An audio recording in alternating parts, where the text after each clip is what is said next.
Hey everyone, welcome back to episode 2 of SEO Raw. And in this one, we'll be talking about one specific issue that I'm seeing a lot happening these days, and it is websites getting hacked. We won't be talking about how exactly you can make sure to not get that website hacked, but we'll rather talk about what to do once your website is hacked to make sure that you're having almost negligible impact on your SEO. So we'll be talking that from a POV of SEO, and this happened to my client last week. That's the reason why I want to talk about this, because this is something which could uh, you know lose you heck a ton of money. No matter how much money you were spending on SEO, if this happens, your SEO might go down in vain. So yeah, we'll be talking about that. And I was checking a lot of Reddit threads and stuff like that, and this thread is really helpful, so I want to talk about this. But before that, first of all, you have to make sure and you have to know whether your server is hacked or your WordPress website. In most of the cases, the WordPress website would be hacked because of certain plugins or things like that you have installed.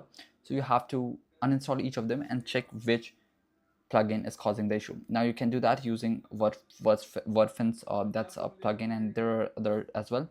So yeah, you can check what file is actually is containing a malicious or some sort of phishing stuff. So yeah, check what's exactly causing the issue. you know uh, Message your hosting support, they will help you as well, and try to know whether server got hacked or it's the WordPress. If server got hacked, change the hosting as soon as possible. So in most of the cases, I would rather do this. Get another hosting or get another server, install a fresh WordPress over there, and upload my backup probably a week or two ago. A backup which was taken like a week or two ago. Reason being because we don't really want any sort of malicious file, you know, to the new WordPress website. So that's the reason why we are not taking the latest backup. So yeah, that is the thing. And run a fresh scan again, just to make sure that there's no file in it, there's no plugin in it that is causing the issue. Because if that plugin still exists in your WordPress website, your website's gonna get hacked again. So you have to just make sure. But now, coming to the SEO part, once your website is hacked, you have sorted everything. What stuff you need to do to make sure that the SEO isn't getting impacted, right? So first of all, get the list of all hacked URLs. You can do that by going on to Google and checking the site column, whatever domain name you're having, and it will show all of the all of the index pages on your website. And scroll down, and then scroll, collect all of these URLs, prepare a sheet, and then go to your search console, go to removals, and click on save search filtering, or temporary removals, and get these removed. That is the main thing.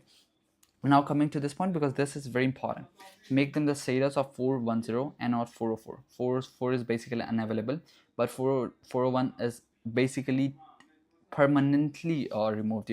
So yeah, make them status 410 and not 404. I know Google says that 404 and 410, Google treats it pretty much the same, but believe me, we have seen this a bit differently. Google says so, but I would rather do 410. So yeah, that is the stuff. Then create sitemap file called domain 410.xml and list all of the hacked URLs over there. All. Check your WordPress dashboard, see all of, obviously, once you have trashed all of them, get the URLs of them, and also the index files, index pages. Create a sitemap that includes all the hacked URLs, each one of them. Then go to, again go to your go to your search console, go to sitemaps, and submit the sitemap here. And then you have to wait, because you don't have any other option. But yeah, that's all you have to do. And as this guy said, I can't remember if it was John or Gary, but one of the big Google heads said Google treats 404 and 410s exactly the same. But yeah, anything that Google says, you have to take that with a pinch of salt, because Google is saying that from a POV, or saying that to favor their technology and not you or me. So yeah, that's all. If you have got any other question, feel free to comment below, and please comment what to do after website is hacked, so that it can help algorithm to push this video. And if you've got any other question, anything related SEO or marketing in general, feel free to comment below. I'll be happy to create a video on that and help you guys. That was all. I'll see you in the next one. Till then, bye bye. Have a great day.